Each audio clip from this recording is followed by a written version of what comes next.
Olá pessoal, bem-vindos às atualizações do Starship do Space Orbit. A SpaceX conduziu o maior teste do projeto Starship até o momento ao ligar praticamente todos os motores do Super Heavy Booster 7 e vamos entender o quão longe estamos do voo orbital. Em 9 de fevereiro, vimos a rodovia em Starbase ser fechada para o tráfego e o pad começar a ser liberado logo pela manhã. Ao mesmo tempo, os resfriadores de oxigênio e metano iniciaram seu trabalho para preparar o pad para receber os propelentes e abastecer o Super Heavy. A partir de então, ficamos na expectativa, aguardando o início das operações, mas mesmo com várias ventilações no tanque de solo e no pad, demorou algumas horas até vermos de fato alguma atividade relevante. Em certo momento, os procedimentos foram interrompidos pouco após o início do abastecimento, sem motivo que pudéssemos descobrir, o que até levantou suspeitas se poderíamos ter um teste ou não neste dia. O que nos amparou foi a entrevista que Gwyneth Shotwell, presidente e CEO da SpaceX, deu no dia anterior, durante a Conferência de Transportes Espaciais Comerciais, um evento corporativo realizado pela FAA, onde disse que, abre aspas, amanhã é um grande dia para a SpaceX, fecha aspas, pois iriam tentar ligar todos os 33 motores do Super Heavy Booster 7. E quando Shotwell diz um grande dia, podemos dizer que até o momento é um dos mais importantes da história de mais de 20 anos da empresa fundada por Elon Musk, pois nunca fizeram um teste tão potente como este.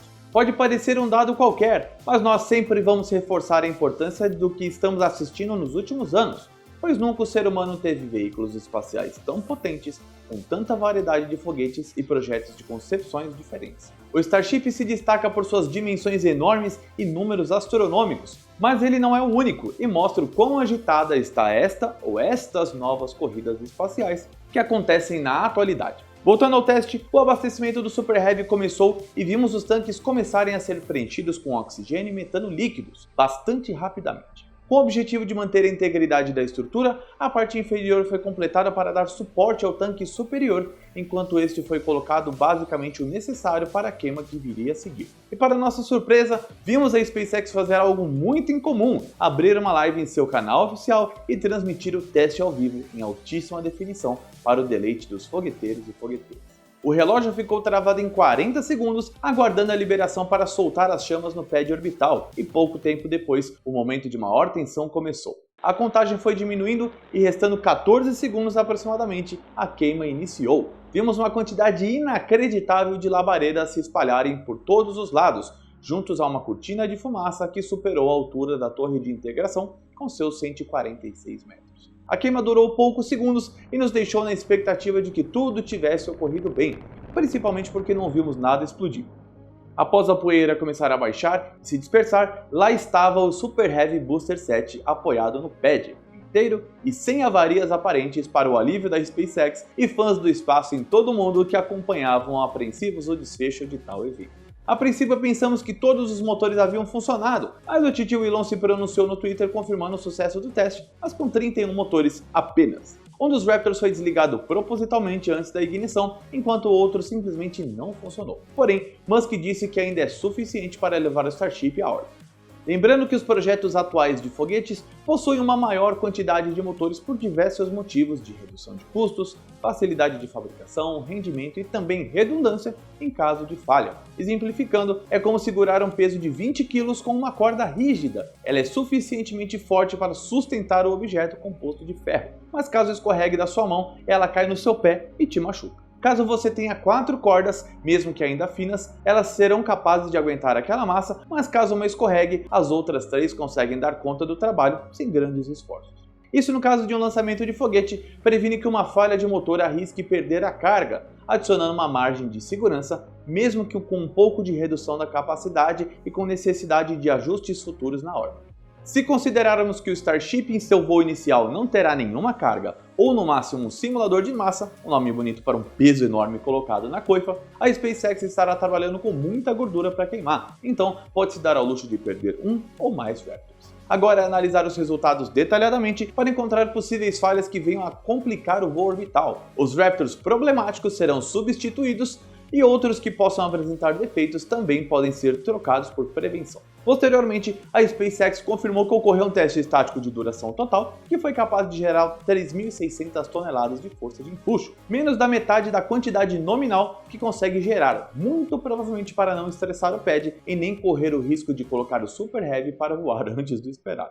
O pad orbital sobreviveu a cerca de 3.600 toneladas força despejadas pelos motores de forma quase instantânea, e o sistema de dispersão, o FireX, funcionou adequadamente ao que tudo indica. Também vimos que, pelo menos por enquanto, o Super Heavy não precisa de um defletor de chamas na parte inferior da mesa de lançamento. Este componente é essencial para desviar gases e calor para longe do veículo. Mas, como o pad tem uma altura considerável, isto aparentemente não faria uma diferença substancial nas operações. O que deve ser instalado em um futuro breve é um sistema de supressão de som por dilúvio, uma estrutura composta por grandes tubulações e potentes bombas que são capazes de jorrar água com uma vazão inacreditável em um curto período de tempo. Uma parte importante desse sistema estava na Flórida, nas instalações da SpaceX, mas já foi transportada de balsa para o Texas e chegou via caminhão em Starbase. O objetivo é conter as intensas vibrações acústicas geradas pelo Super Heavy durante a decolagem, que podem reverberar em solo e desestabilizar o foguete. Se não já sabe, desmontagem rápida não programada. Vale lembrar que apesar de vermos um teste estático com praticamente todos os motores, não podemos comparar totalmente com um evento de lançamento, onde os Raptors ficarão ativados por mais tempo e demoram alguns segundos até liberar o pad, o que pode causar este tipo de problema com vibrações. E querendo ou não, também ajuda a conter um pouco do ruído ensurdecedor próximo ao solo, que deve atingir incríveis 150 decibéis, o suficiente para te deixar surdo. Mas o que falta então para o voo orbital? Não seria só colocar o Starship em cima e apertar o botão? Infelizmente não, pois há etapas técnicas e regulatórias para vencer ainda, como por exemplo novos testes estáticos, pelo menos com os motores que foram trocados, ou mesmo a nova ignição dos Raptors, mas agora com o Starship montado. Ainda temos que aguardar mais informações de Starbase, mas na mesma noite do teste estático, diversos caminhões já chegaram na zona de lançamento para reabastecer os tanques de solo, o que deve continuar acontecendo nos próximos dias. Isso é algo inclusive que a SpaceX terá que resolver se quiser fazer uma operação com muitos voos em um curto espaço de tempo, pois não dá para permanecer neste pesadelo logístico de caminhões indo e voltando a todo momento. A solução será finalizar as usinas de produção de oxigênio e metano que começaram a ser construídas nas proximidades, mas não temos nenhuma informação relevante sobre elas até o momento. Do lado regulatório, a Federal Aviation Administration, que faz o controle do espaço aéreo nos Estados Unidos, precisa emitir a licença de voo para que ele seja possível. Agora, com o teste estático realizado, essa era uma das últimas barreiras técnicas que poderiam impedir a liberação da missão. A expectativa de voo ainda está para março, sem uma data definida até o momento, mas não podemos conter a ansiedade e temos que te perguntar se o Starship vai conseguir chegar no espaço. Então deixe nos comentários. Aproveite as promoções da loja do fogueteiro em spaceorbit.com.br na queima de estoque de fevereiro. Vamos gastar todo o propelente para que você gaste o seu salário, porém com responsabilidade, para conquistar suas miniaturas espaciais, camisetas, chaveiros e até quadros decorativos. Então acesse agora mesmo a loja do fogueteiro através do link na descrição e complete a sua coleção. E mesmo antes do teste estático, Gwyneth Shotwell já havia distribuído muitas informações importantes sobre o projeto Starship durante sua entrevista no evento da FAA. Ela mencionou que a SpaceX deve realizar centenas de voos antes de colocar pessoas dentro da espaçonave. Afinal, a segurança é sempre a prioridade máxima. Porém, isso não se alinha muito bem com os planos da empresa, que já tem missões turísticas programadas para os próximos anos, além de 4 voos para a NASA no contexto das missões Artemis, sendo 2 tripuladas e as outras sem astronautas, mas simulando as mesmas condições. Sabemos que uma alta cadência de lançamentos com Starship pode ser atingida em um espaço de tempo relativamente curto. Afinal, a SpaceX tem milhares de Starlinks para mandar à órbita, garantindo uma agenda cheia, desde que poucos problemas apareçam nos primeiros voos. Porém, 100 a 200 voos é inviável até para a empresa, pelo menos nos próximos 2 anos. E não adianta também os lançamentos darem certo se não há veículos suficientes para atender a demanda, visto que a recuperação dos Starships e Super Heavies pode demorar até atingir patamares melhores do que o do Falcon 9. Mas a fala de Shotwell é mais para tranquilizar as relações públicas de que não tomarão nenhuma medida desinvestada ao custo de vidas humanas. A chefona da SpaceX também disse que o principal objetivo do lançamento orbital é não destruir o pad durante a decolagem e que só isso poderia ser considerado um sucesso. Vale lembrar que o titio Elon também teve essa baixa expectativa durante o primeiro voo do Falcon Heavy e deu tudo certo. Outra informação dada na entrevista é que a SpaceX pretendia ter lançado o Starship ainda no meio de 2021, se não fossem questões regulatórias, como a aprovação da licença ambiental pela FAA e alguns atrasos no progresso. Desde então, o foco foi melhorar o processo produtivo dos veículos, pois afinal, nas palavras de Shotwell, abre aspas, nós sabemos como chegar em órbita, fecha aspas. Algo que Jeff Bezos e Blue Origin não podem dizer o mesmo. Esses problemas regulatórios foram citados aqui nas atualizações do Starship por diversas vezes, como um dos principais entraves para o voo orbital, em que todo o ritmo de fabricação foi alterado pela impossibilidade da SpaceX fazer uma tentativa de missão ao espaço. Mas a situação já se resolveu e assim que todas as licenças estiverem emitidas, o Starship e Super Heavy já devem estar prontos para voar, o que de acordo com Shotwell pode ser entre 20 e 30 dias, o que seria na primeira quinzena de março aproximadamente. Outro ponto interessante mencionado na entrevista foi a saúde financeira da Starlink, que nas palavras da presidente já teve fluxo de caixa positivo no último trimestre e deste ano deve fechar no azul. Ou seja, mesmo com tantos lançamentos de satélites, a conta já fecha com cerca de 1 milhão de usuários globalmente, o que deve aumentar muito nos próximos anos, visto que a SpaceX não para de anunciar novas localidades e cobertura total em diversos países, inclusive o Brasil. E a empresa como um todo já vem sendo estável financeiramente, afinal com diversos contratos com empresas privadas, Departamento de Defesa dos Estados Unidos e a NASA, já é possível manter os grandes investimentos em pesquisa e desenvolvimento para projetos atuais e futuros como o Starship. Quando necessitam de mais grana, a SpaceX abre rodadas de investimento, que recentemente, por exemplo, levantou 750 milhões, elevando o valor da empresa para 137 bilhões de dólares, algo simplesmente incrível para um negócio no setor espacial.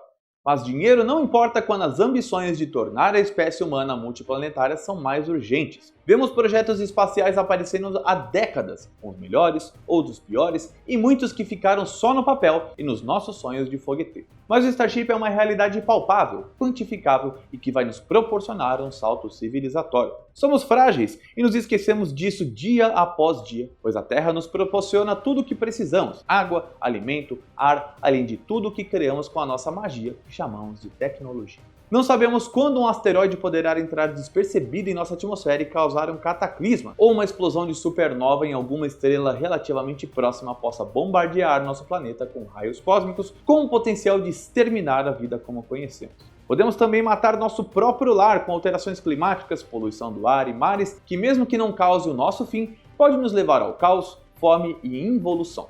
Dizer que não há motivos para se preocupar com a nossa extinção é nada mais do que a arrogância humana em crer que sua existência será perpétua e que passaremos incólumes pela fúria aleatória e imprevisível do universo. Talvez demore décadas para que estabeleçamos bases em outros planetas e luas, ou centenas de anos para conhecer os locais mais distantes da nossa vizinhança, e quem sabe milênios para nos aventurarmos para além do sistema solar e conhecer outras estrelas que nos circundam. Ir para onde jamais fomos é algo que está impresso no nosso DNA. É o que nos move na nossa curta existência no cosmos, e nada nem ninguém conseguirá impedir de atingir este objetivo. Somos afortunados de estarmos vivos nesse momento em que a exploração espacial se desenvolve como nunca, e todo este processo será registrado, gravado, televisionado e relembrado nos marcos da história da humanidade. O futuro da nossa espécie será conduzido por corajosos astronautas que colocarão suas vidas em risco para que as nossas possam continuar a existir. Então, olhe para cima, pois é do espaço e em meio às estrelas que poderemos entender qual é o nosso verdadeiro propósito. Continue acompanhando essa história conosco, deixando seu like e sua inscrição no Space Orbit, a sua principal fonte de informações sobre o espaço. Torne-se membro do nosso Clube dos Fogueteiros aqui no YouTube a partir de R$ 2,99 ao mês e ajude a manter este e outros conteúdos feitos para você que adora astronáutica e a exploração espacial. Então, um beijo no seu coração e até mais.